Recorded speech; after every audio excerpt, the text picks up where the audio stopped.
Hello प्यारे बच्चों, स्वागत है आप सभी को अपने प्यारा सा यूट्यूब चैनल ज्ञान की दुनिया ऑनलाइन क्लासेस में।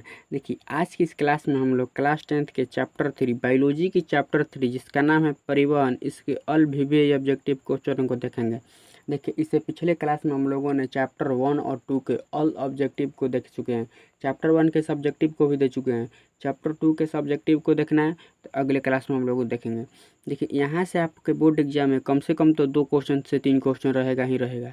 तो यह क्लास बेहद ही आप लोग के लिए इम्पोर्टेंट है, तो पूरे क्लास को देखिएगा जरूर, शुरू से अंत तक जरूर देखिएगा। और चैनल पर नया है तो चैनल को सब्सक्राइब कर लीजिए, क्योंकि इस चैनल पर आप सभी लोग को बिहार बोर्ड 2026 बोर्ड एग्जाम की तैयारी बेहतरीन ढंग से कराई जाएगी।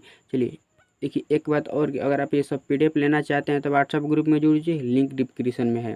चलिए आगे, सबसे पहले हम लोग क्लास को शुरू करते हैं, बिना देर किए हुए क्लास को शुरू करते हैं। देखिए, पहला नंबर क्वेश्चन है कि एक कोशिकीय में शैवालों में जल का परिवहन होता है। एक कोशिकीय शैवालों में जल का परिवहन कैसे होता है? इसका राइट आंसर हो जाएगा ऑप्शन नंबर ग, अर्थात विसरण द्वारा होता है।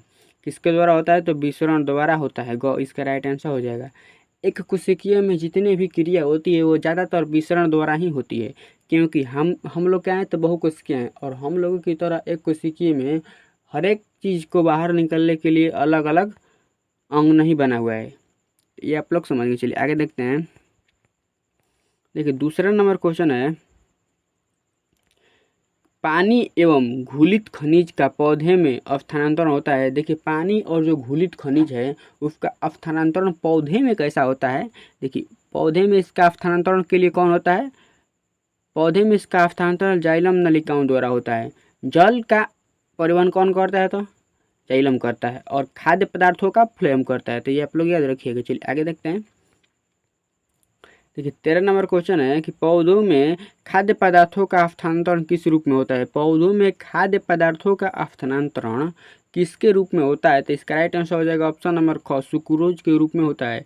सुक्रोज के रूप में होता है। चलिए आगे क्वेश्चन देखते हैं। देखिए, चौथा नंबर क्वेश्चन है कि फ्लोएम में खाद्य पदार्थों का परिवहन पौधे में किस दिशा में होता है? देखिए, फ्लोएम से खाद्य पदार्थों का परिवहन किस दिशा में होता है? सबसे पहले ये समझिए कि पेड़ के हर एक भाग को, अर्थात हर एक टहनी और हर एक पत्ती को खाद्य पदार्थ की आवश्यकता है। तो इसका राइट आंसर क्या हो जाएगा? चारों ओर होगा, क्योंकि ऊपर भी पत्ती है और नीचे भी पत्ती है, ऊपर भी जड़ है, नीचे नीचे ऊपर भी क्या है? डाल है, और नीचे भी डाल है। तो चारों ओर है, तो चारों ओर खाद्य पदार्थ की आवश्यकता है, तो उसकी गति कैसे होगी? तो चारों ओर हो जाएगी। 4 नंबर क्वेश्चन का राइट आंसर हो जाएगा ऑप्शन नंबर सी, ऊपर और नीचे दोनों ओर हो जाएगा। चलिए आगे क्वेश्चन देखते हैं।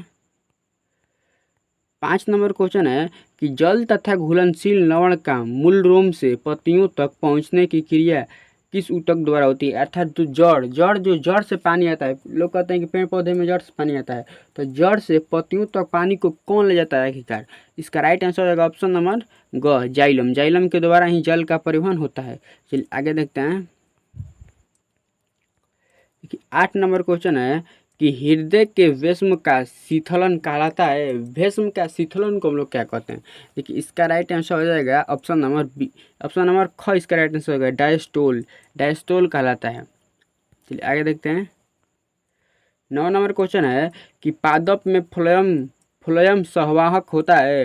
पादप में फ्लोएम संवाहक भोज्य होता है, भोजन होता है। क्या होता है? तो भोजन होता है। चलिए आगे देखते हैं। आगे 10 नंबर क्वेश्चन है कि वाष्प उत्सर्जन कैसी क्रिया है, कैसी प्रक्रिया है? देखिए, जो वाष्प उत्सर्जन है एक भौतिक प्रक्रिया है, ख इसका राइट आंसर हो जाएगा। चलिए आगे देखते हैं। आगे 11 नंबर क्वेश्चन है कि कोशिका झिल्ली किस प्रकार की झिल्ली है? जो कोशिका झिल्ली है एक अर्ध परागम्य झिल्ली है। ऑप्शन नंबर ग इसका राइट आंसर हो जाएगा। कैसी झिल्ली है? तो अर्ध परागम्य झिल्ली है। चलिए आगे क्वेश्चन देखते हैं। देखिए, 12 नंबर क्वेश्चन है कि प्रकृति में ऑक्सीजन का संतुलन कैसे बना रहता है? देखिए, प्रकृति में ऑक्सीजन के संतुलन प्रकाश संश्लेषण के द्वारा ही बना रहता है, ख इसका राइट आंसर हो जाएगा। चलिए आगे क्वेश्चन है। आगे 13 नंबर क्वेश्चन है कि ऑस्टोमाटा पौधे के किस अंग में पाया जाता है? जो ऑस्टोमाटा है वह पौधे के किस अंग में पाया जाता है? इसका राइट आंसर हो जाएगा ऑप्शन नंबर ख, पत्तियों में पाया जाता है। ऑस्टोमाटा किस में पाया जाता है? तो पत्तियों में पाया जाता है। आप लोग कहिएगा कि दिखाई क्यों नहीं देता है, तो वो बहुत ही सूक्ष्म होता है, इसीलिए वो दिखाई नहीं देता है। देखिए, 14 नंबर क्वेश्चन है आप लोग के लिए। पौधे में उत्सर्जी पदार्थ है। देखिए पौधे में उत्सर्जी पदार्थ गोंद भी होता है, टेनिन भी होता है और रेजिन भी होता है। देखिए यहाँ पर ऑप्शन गलती हो गया है, इनमें से कोई नहीं होना चाहिए, यहाँ इनमें से सभी होना चाहिए, ये तीनों हो जाएगा इसका राइट आंसर।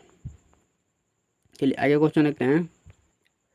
15 नंबर क्वेश्चन है कि फ्लोएम उत्तकों द्वारा कार्बोहाइड्रेट का परिवहन होता है। फ्लोएम उत्तकों द्वारा कार्बोहाइड्रेट का परिवहन सुक्रोज के रूप में होता है। ऑप्शन नंबर ग इसका राइट आंसर हो जाएगा, सुक्रोज के रूप में। चलिए आगे क्वेश्चन देखते हैं। 16 नंबर क्वेश्चन है कि चालनी पट्टी का अवस्थित होता है। चालनी पट्टी कहाँ अवस्थित होता है? 16 का राइट आंसर हो जाएगा ऑप्शन नंबर डी, यानी चालिनी नलिकाओं के बीच में रहता है चालिनी पट्टी। चलिए आगे क्वेश्चन देखते हैं, ये आप लोगों को समझ में आएगा ना। देखिए 17 नंबर क्वेश्चन है कि ऊतक कोशिकाओं के बीच स्थित सहित रक्त प्लाज्मा को लसिका कहते हैं। प्लाज्मा को लसिका कहते हैं। देखिए इसका राइट आंसर हो जाएगा ऑप्शन नंबर ए, WBC कहते हैं, WBC कहते हैं। चलिए आगे क्वेश्चन देखते हैं। आगे क्वेश्चन है कि चालिनी नलिकाओं के जीवद्रव्य के बीच के द्वार संबंध स्थापित होता है। जो चालिनी नलिकाएं के जीवद्रव्य के बीच में जो द्वार होता है वो क्या स्थापित करता है? इसका राइट आंसर होगा ऑप्शन नंबर 6, छिद्र को बनाता है। चलिए आगे क्वेश्चन देखते हैं। 19 नंबर क्वेश्चन है कि पौधे में जल का लगातार अवशोषण पर निर्भर करता है। जो पौधे में जल का लगातार अवशोषण पर निर्भर करता है तो वाष्प उत्सर्जन निर्भर करता है। अर्थात पौधा जितना ही जल का अवशोषण करेगा उतना ही जल्दी और उतना ही तेजी से क्या होगा, वाष्प उत्सर्जन होगा, उतना ही ज़्यादा वाष्प उत्सर्जन होगा। वाष्प उत्सर्जन का अर्थ होता है पेड़ में से जल के कुछ वाष्प को, बूंदों को बाहर निकलता है और वातावरण को ठंडा करता है। चलिए आगे देखते हैं।